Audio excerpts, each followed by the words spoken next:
Millonario. Ve a su exnovia en la calle con mellizos idénticos a él.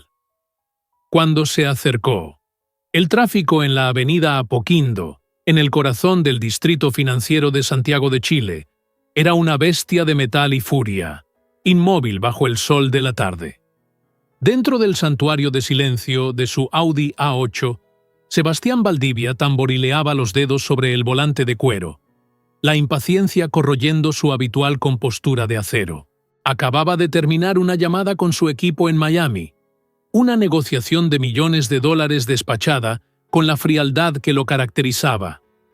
No aceptaremos una contraoferta. O aceptan los términos antes de las 5, o retiramos la inversión. Busquen otro proyecto, sentenció, cortando la comunicación sin esperar respuesta.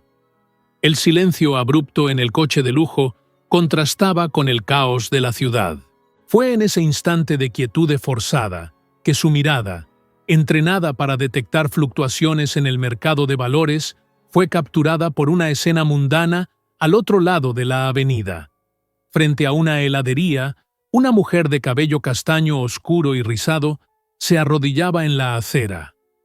Hablaba con dos niños pequeños, un niño y una niña, que parecían estar en medio de una pequeña discusión infantil. La mujer les hablaba con una paciencia que parecía infinita, sus manos gesticulando con suavidad, mientras sus palabras, inaudibles para él, parecían tejer un hechizo de calma sobre los pequeños. El mundo alrededor de Sebastián, con sus ambiciones, plazos y cifras, pareció disolverse. El aire en sus pulmones se sintió de repente escaso. Tragó saliva, el corazón dándole un golpe doloroso en el pecho. Isabela, susurró para sí mismo, el nombre un fantasma que no había pronunciado en años. Hacía 7 años. 7 largos años desde la última vez que la había visto, pero el tiempo no había borrado los detalles. Era ella, inconfundible. El mismo perfil delicado que tantas veces había admirado contra la luz de la ventana de su antiguo departamento, la misma forma en que un mechón de pelo rebelde caía sobre su rostro. Pero no fue solo el reconocerla lo que lo paralizó. Fueron los niños. 2 pequeñas figuras de cabello castaño claro, de unos 6 años de edad. El niño, incluso a la distancia, poseía una copia exacta de su mandíbula y su frente. La niña, por su parte, tenía sus ojos, grandes y de un color avellana, una ventana a un alma que parecía tan intensa como la suya. La semejanza no era una vaga impresión, era una firma genética, una evidencia irrefutable estampada en esos 2 rostros inocentes. «No puede ser», murmuró, la boca repentinamente seca, un sabor metálico de shock en su lengua. Una bocina estridente y furiosa detrás de él lo trajo de vuelta a la realidad. El tráfico había avanzado, y él era ahora el obstáculo. Aceleró, el coche moviéndose casi por voluntad propia, pero sus ojos permanecieron fijos en la escena, como si estuvieran atrapados por un imán. Su cerebro, una máquina de calcular riesgos y proyecciones, ahora corría descontroladamente por un pasado que se había esforzado en enterrar. Recordó la ruptura, una discusión fría y brutal en la que la había acusado de no entender la magnitud de sus ambiciones. Recordó las llamadas de ella en las semanas siguientes, los mensajes que él leía y borraba, el bloqueo final en todas las redes sociales, un acto de orgullo herido que justificó como necesario para seguir adelante. Una certeza fría y abrumadora comenzó a instalarse en su pecho, desplazando todo el aire. Aquello no era una coincidencia, era un ajuste de cuentas con el destino. En un impulso que desafiaba toda su naturaleza lógica y calculadora, Sebastián giró el volante bruscamente. El Audi cortó 2 carriles de tráfico, provocando una sinfonía de bocinazos e insultos que apenas registró. Se detuvo en doble fila, con las luces de emergencia parpadeando como un faro de su pánico interior, y saltó del coche. El aire caliente y seco de Santiago lo golpeó, pero no lo sintió. Cruzó la avenida, los coches frenando y desviándose de él, los conductores gritando insultos que no lo alcanzaban.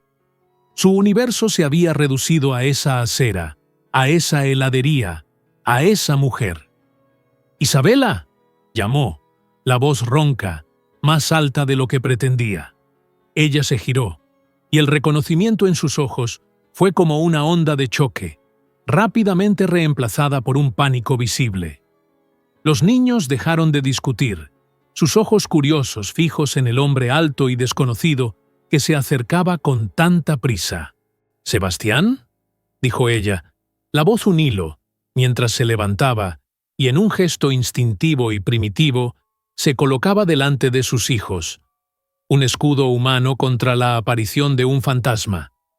Él se detuvo a pocos pasos, con la respiración entrecortada, la mirada alternando desesperadamente entre el rostro de ella, ahora más maduro y marcado por una fuerza que no conocía, y las dos pequeñas figuras que lo escrutaban.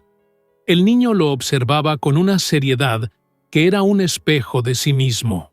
«¿Son tus hijos?», consiguió preguntar, la voz fallando, la pregunta una formalidad inútil ante la evidencia aplastante.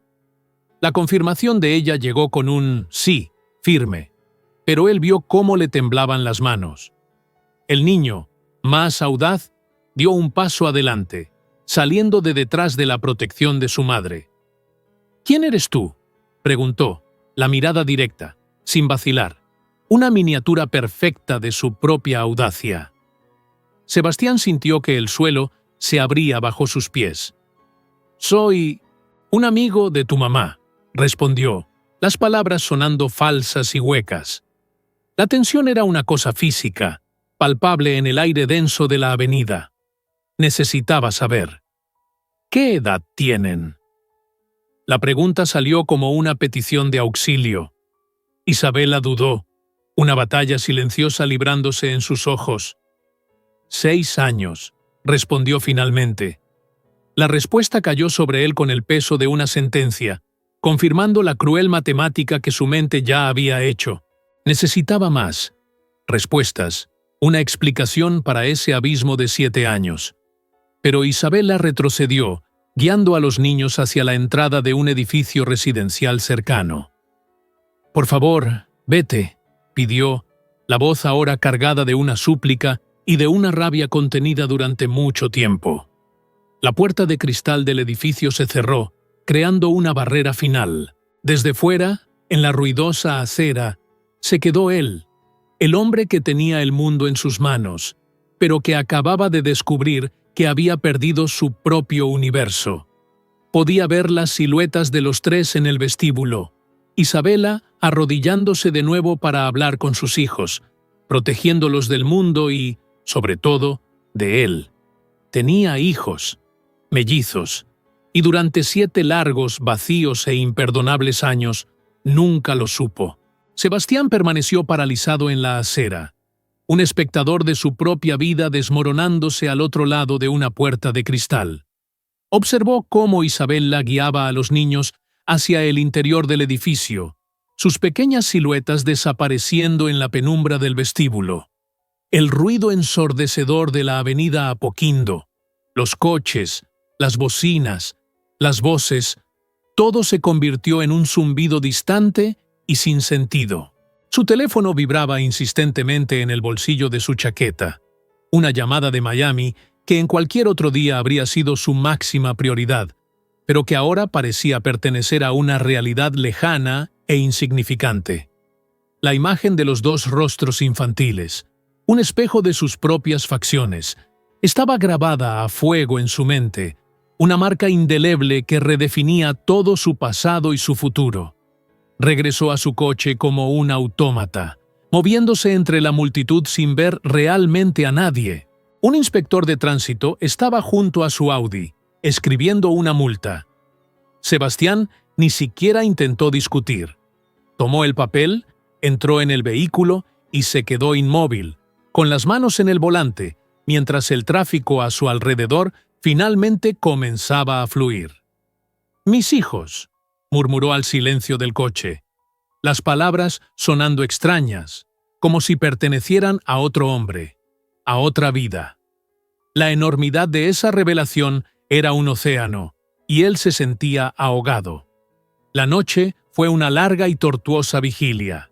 Su penthouse en Vitacura, un espacio amplio, minimalista y frío, diseñado para impresionar a inversores y reflejar su éxito, nunca le había parecido tan vacío y hostil. Las paredes de cristal que exhibían la ciudad de Santiago como un trofeo ahora parecían burlarse de su soledad. Caminó de un lado a otro, incapaz de sentarse, la mente repasando en un bucle infinito cada segundo del encuentro. El pánico en los ojos de Isabella, su postura protectora y, sobre todo, esos dos pares de ojos infantiles, uno desafiante, el otro tímido y asustado. Cada detalle era un cuchillo que giraba en su pecho. Al día siguiente, hizo lo impensable, algo que no había ocurrido desde la fundación de su empresa. Canceló toda su agenda, su compañía de inversiones, el imperio que había construido con una dedicación obsesiva, la ambición que había justificado todos sus sacrificios. De repente, le pareció secundaria, un castillo de naipes ante la tormenta que se había formado en su interior. Sentado en su oficina en casa, con la ciudad a sus pies, comenzó una búsqueda frenética de Isabella. Las redes sociales resultaron ser un callejón sin salida. Ella lo había bloqueado o simplemente había desaparecido del mundo digital, una fortaleza de privacidad que él mismo la había obligado a construir. Tragándose el orgullo, un sabor amargo en la boca, recurrió a un antiguo contacto en común, un amigo de la universidad que no veía desde hacía años. Inventó una excusa sobre un documento antiguo, un asunto pendiente del pasado, y después de una conversación incómoda, consiguió su número de teléfono. El intercambio de mensajes fue tenso y breve, cada palabra cargada con la amargura de 7 años de silencio. Él suplicó por un encuentro, apelando a su derecho a saber sobre los niños. La respuesta de ella llegó como una sentencia, fría y digital. ¿Derechos? Perdiste tus derechos cuando me bloqueaste de tu vida. Aún así, después de una insistencia que rayaba en la desesperación, ella cedió. El encuentro se fijó para el día siguiente, en un café del barrio Lastarria, un territorio neutral y público, una elección deliberada de ella para sentirse segura. Sebastián llegó 1 hora antes, la ansiedad corroyendo la compostura de acero que exhibía en las reuniones del directorio. Se sentó en una mesa en la parte de atrás, el corazón latiéndole con una violencia que nunca había sentido antes de una negociación multimillonaria. Cuando Isabella apareció, puntualmente a las 3, notó los cambios que el tiempo y la vida habían esculpido en ella. Había una fuerza en su postura, una madurez en su mirada que la joven soñadora que él había conocido no poseía. La vida la había forjado, y él no había tenido parte en ello. La conversación fue directa, despojada de cualquier cordialidad. Él preguntó por qué no se lo había contado. La respuesta de ella fue una dolorosa y detallada lista de sus intentos frustrados. Las docenas de llamadas que fueron a parar al buzón de voz antes de ser bloqueadas. Los correos electrónicos que se perdieron en el abismo de una bandeja de entrada que él nunca revisaba. Las 2 visitas a su imponente oficina, donde su secretaria la había tratado con un desdén gélido, impidiéndole el paso como si fuera una amenaza. ¿Qué más querías que hiciera, Sebastián? ¿Que me arrodillara a suplicar frente a tu edificio? Preguntó ella, la voz firme, pero los ojos brillando con el dolor de una antigua humillación. Él se sintió desarmado, la culpa un peso físico en sus hombros. Fue entonces cuando supo sus nombres, Mateo y Luna, y también supo de la condición de Luna, una displasia broncopulmonar, una secuela de su nacimiento prematuro que la hacía susceptible a problemas respiratorios y que requería un cuidado constante. Cada palabra de ella era un nuevo ladrillo en el muro de su arrepentimiento, un monumento a su propia negligencia. Pidió una oportunidad, no por él, sino por los niños. La desconfianza en el rostro de Isabela era casi palpable, una barrera construida con los ladrillos de sus propias acciones pasadas. No quiero que te acerques por culpa y luego desaparezcas cuando la novedad pase, le advirtió la voz firme. No se merecen otro abandono. Él prometió que no desaparecería, una promesa hecha con una convicción que no sabía que poseía, una fuerza que no provenía de la lógica de los negocios, sino de un instinto primordial recién descubierto. El acuerdo se selló, un encuentro casual en el Parque Bicentenario el domingo, para que pudiera ser presentado como un amigo. Era poco, casi nada, pero para Sebastián era la única puerta que se abría a un universo que necesitaba desesperadamente conocer. La observó marcharse, un torbellino de emociones consumiéndolo. Esa noche, el implacable CEO, que aparecía en las portadas de las revistas de negocios, el hombre que se enorgullecía de su control emocional, lloró por primera vez en años. Lloró por el tiempo perdido, por las decisiones equivocadas y por los dos pequeños extraños que eran, innegablemente, parte de él. En los días que siguieron, Sebastián se sumergió en una investigación obsesiva, no sobre mercados emergentes, sino sobre la vida que le había sido negada. Utilizó sus recursos no para adquirir activos, sino para obtener información. Contrató discretamente a un investigador privado, un acto que en cualquier otro contexto le habría parecido una invasión de la privacidad, pero que ahora sentía como una necesidad desesperada para llenar los vacíos de su propia historia. Los informes que llegaban eran el retrato de una vida modesta y resiliente. Isabela trabajaba como traductora freelance desde casa, lo que le permitía cuidar de los niños.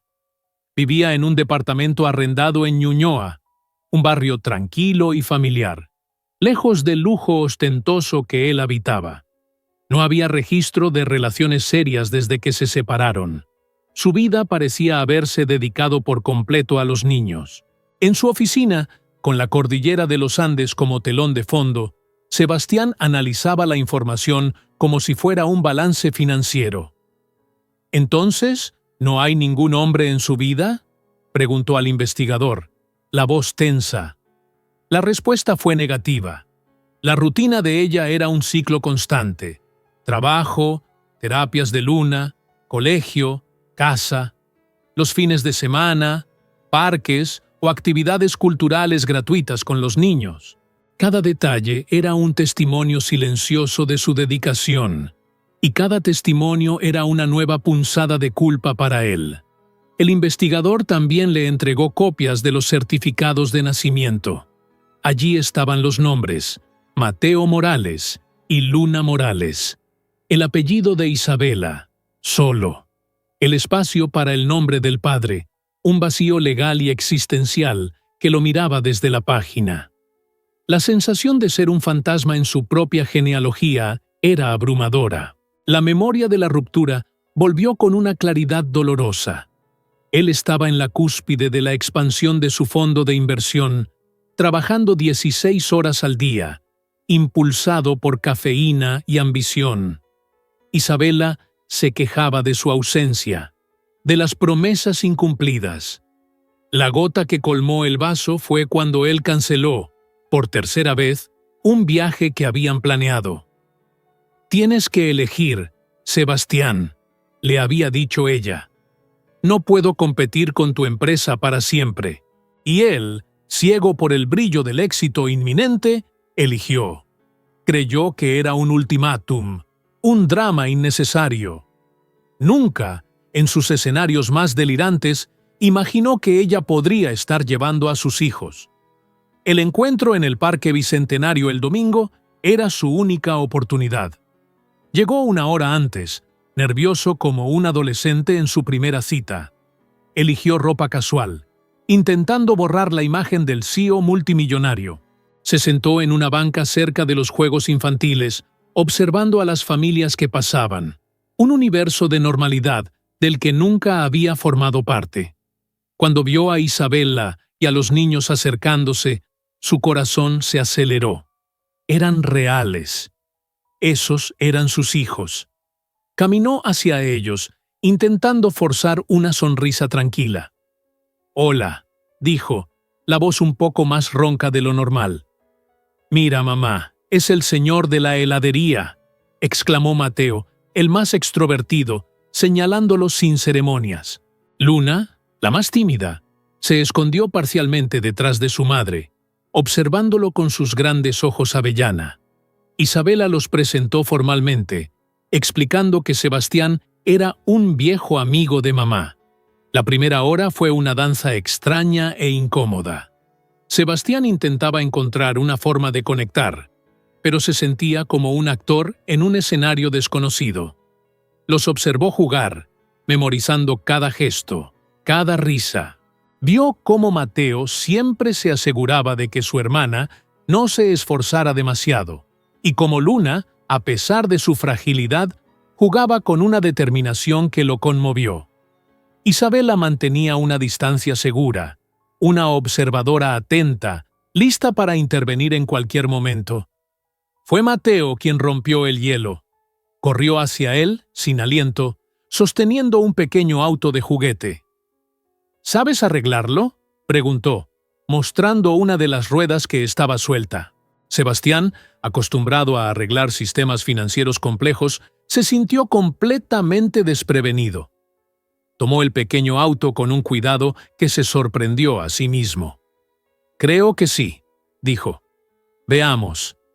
Se sentó en el césped y con la ayuda de Luna, que se acercó curiosa, lograron encajar la rueda en su lugar. La sonrisa de gratitud que Mateo le dio fue más valiosa que cualquier bonificación anual que hubiera recibido. Ese pequeño arreglo pareció romper una barrera. Los niños, especialmente Mateo, comenzaron a incluirlo en sus juegos. Se encontró empujando un columpio, ayudando a construir un castillo de arena e incluso participando en una carrera imaginaria. Estaba torpe, fuera de forma, pero por primera vez en años sintió una alegría pura, desvinculada de cualquier meta o resultado. El tiempo voló. Cuando Isabela se acercó para decir que era hora de irse, sintió una punzada de decepción. Para su sorpresa, fue ella quien hizo la invitación. «Tienen que almorzar. Si quieres, puedes venir con nosotros». Nada elegante, solo unos tallarines en casa. Él aceptó de inmediato, el corazón latiéndole con fuerza ante la oportunidad. El departamento de Isabela en Ñuñoa era acogedor y lleno de vida, a pesar de ser modesto. Las paredes de la sala eran una galería de arte infantil, con dibujos coloridos y fotos de los mellizos en cada etapa de su crecimiento. Sebastián observó cada imagen, tratando desesperadamente de absorber los años que había perdido. El almuerzo fue sorprendentemente normal. Los niños, ahora más cómodos, hacían preguntas. «¿Tienes una piscina gigante?», preguntó Mateo. «¿Eres rico como un rey?», quiso saber Luna. Sebastián respondía con honestidad, pero de forma sencilla, intentando conectar con el mundo de ellos. Ese día no era el CEO Sebastián Valdivia, era solo Sebastián, el amigo de mamá, un hombre que intentaba desesperadamente encontrar su lugar en una familia que ni siquiera sabía que tenía. Al irse, al final de la tarde, se sentía agotado, pero de una forma nueva y buena. Ese domingo había sido el día más significativo de su vida adulta, y supo, con absoluta certeza, que era solo el comienzo. Aquel domingo marcó el inicio de una transformación lenta y profunda en la vida de Sebastián. Los encuentros de fin de semana se convirtieron en una rutina sagrada. Los llevaba a paseos sencillos, una vuelta en bicicleta por el parque, una tarde en el cine para ver una película de animación, un picnic en el jardín botánico. Isabela generalmente los acompañaba, manteniendo una distancia emocional, pero observando cada interacción con ojos atentos. Ella era la guardiana de ese frágil ecosistema familiar, y él sabía que necesitaba ganarse su confianza tanto como la de los niños. En las semanas siguientes, Sebastián comenzó a desmontar la arquitectura de su antigua vida. Delegó responsabilidades que antes consideraba intransferibles.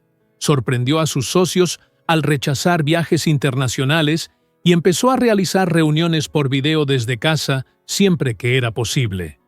Su equipo notó el cambio, el enfoque antes láser ahora dividido, pero él solo ofrecía explicaciones vagas sobre asuntos personales importantes. La relación con Mateo, el líder natural, y Luna, la observadora sensible, se profundizaba en cada encuentro. Aprendía sobre sus héroes de dibujos animados, sus comidas favoritas, sus miedos nocturnos. Fue en una tarde lluviosa, confinados en el pequeño departamento de Isabela, que ocurrió un momento inesperado. Sebastián ayudaba a los niños con un rompecabezas en el suelo de la sala. Luna, frustrada con una pieza que no encajaba, comenzó a llorar en silencio, las lágrimas rodando por su rostro. «Oye, no llores», dijo Sebastián suavemente, acercándose. «A veces, las cosas más difíciles son las que más valen la pena al final». La niña levantó la vista, la vulnerabilidad expuesta. «¿Tú alguna vez lloras?», preguntó, con una seriedad sorprendente para sus 6 años. La pregunta lo tomó por sorpresa. «Sí», respondió Sebastián, con una honestidad que rara vez usaba. «Los adultos también lloran». «¿Por qué?», insistió Luna. Sebastián pensó por un momento, eligiendo las palabras. «A veces por tristeza y a veces por arrepentimiento, cuando nos damos cuenta de que hicimos algo mal y lastimamos a alguien que amamos».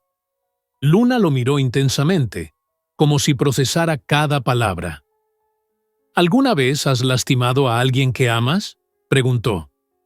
«Sí», admitió Sebastián, la voz entrecortada, el peso de esa confesión golpeándolo de lleno. «Y me arrepiento mucho por ello». La niña asintió, como si hubiera obtenido la respuesta que necesitaba, y volvió su atención al rompecabezas. Pero algo había cambiado. Un pequeño puente de confianza se había construido sobre un abismo de silencio. A medida que pasaban los meses, la presencia de Sebastián se convirtió en una constante. Fue durante una consulta de rutina de Luna, mientras esperaban los resultados de una espirometría, que Isabela soltó la bomba. «Recibí una oferta de trabajo», dijo, la voz neutra, mientras observaba a los niños jugando en la sala de espera. «Una galería de arte en Madrid. El sueldo es el triple de lo que gano aquí. Quieren que dirija su nueva división de arte latinoamericano». Sebastián sintió como si el suelo hubiera desaparecido bajo sus pies. Madrid. Otro continente. «¿No estarás pensando en aceptar, o sí?», preguntó, el pánico subiendo por su garganta. «Lo estoy pensando mucho, Sebastián», respondió ella. «Sería una oportunidad increíble para mí y para ellos. Una vida más segura, mejores colegios». «Pero, ¿y nosotros?», vaciló. «Acabo de encontrarlos. No puedes llevártelos al otro lado del mundo». «Pasé 7 años criando a nuestros hijos sola, Sebastián», le recordó, la voz firme. «No puedo descartar su futuro porque tú decidiste aparecer ahora». Antes de que pudiera responder, el médico los llamó. Las noticias eran buenas. La condición de Luna estaba bien controlada. En el camino de vuelta, el silencio en el coche era pesado. Fue Mateo quien lo rompió. «Mamá, ¿qué es Madrid?». La pregunta inocente cayó como una piedra en el silencio. Isabela explicó sobre la oferta de trabajo. «Pero, ¿y Sebastián?», preguntó Luna. «¿No puede venir con nosotros?». La lógica infantil era brutal y directa. «Sebastián tiene su trabajo aquí», explicó Isabela. «Entonces no quiero ir», declaró Mateo cruzando los brazos. «Yo tampoco», secundó Luna. Esa noche, La conversación en la pequeña cocina de Isabela fue larga y difícil. «Se han apegado a ti más rápido de lo que imaginé», admitió ella. «¿Qué vamos a hacer?» Sebastián respiró hondo. «Tengo una idea», dijo. «Acepta el trabajo, ve a Madrid y deja a los niños conmigo, al menos al principio.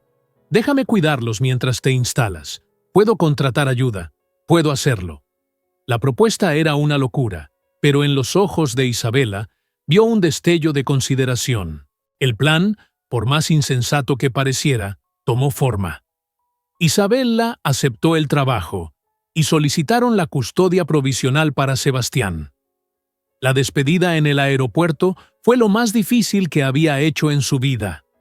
Los niños lloraban, aferrados a su madre. «Son solo unos meses», repetía ella, como un mantra. «Todo saldrá bien», prometió él, tratando de parecer más seguro de lo que se sentía. Cuando el avión despegó, se encontró solo con dos pares de ojos llorosos que lo miraban, esperando una guía. Un terror silencioso lo invadió. «Entonces, ¿quién quiere un helado?», fue todo lo que pudo decir. Los meses siguientes fueron un bautismo de fuego.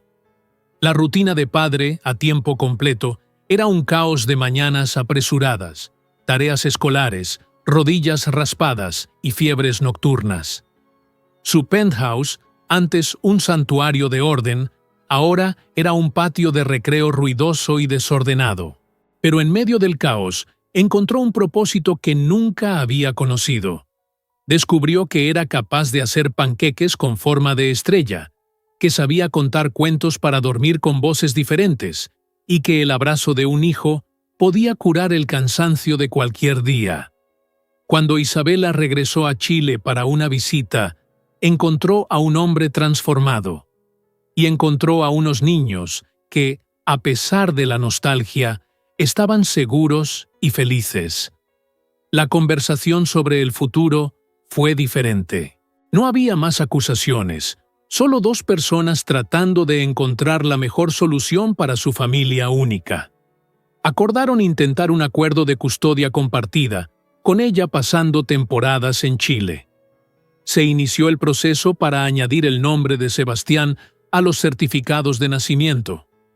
En una tarde soleada, meses después, en el mismo parque bicentenario donde todo había recomenzado, Sebastián observaba a sus hijos jugar. Mateo, el líder nato; Luna, la aventurera sensible, eran suyos, legal, emocional, innegablemente suyos. Sintió una paz que ninguna conquista profesional le había proporcionado jamás. Había cometido errores, había perdido años preciosos, pero ahora estaba decidido a hacerlo bien. Su teléfono vibró. Era un mensaje de Isabela, que estaba en Madrid. «Compré los pasajes. Llego el viernes. No puedo esperar para verlos». Él sonrió, guardó el teléfono y se levantó. Era hora de unirse al juego, de ser parte activa de ese momento, no solo un observador. El futuro aún era incierto, pero el presente, corriendo detrás de sus hijos en un parque soleado, era perfecto. ¿Alguna vez has tenido una segunda oportunidad que cambió tu vida? Cuéntanos en los comentarios. Y si te encantan las historias que conmueven el corazón, suscríbete ahora y activa las notificaciones. Nos vemos en el próximo video.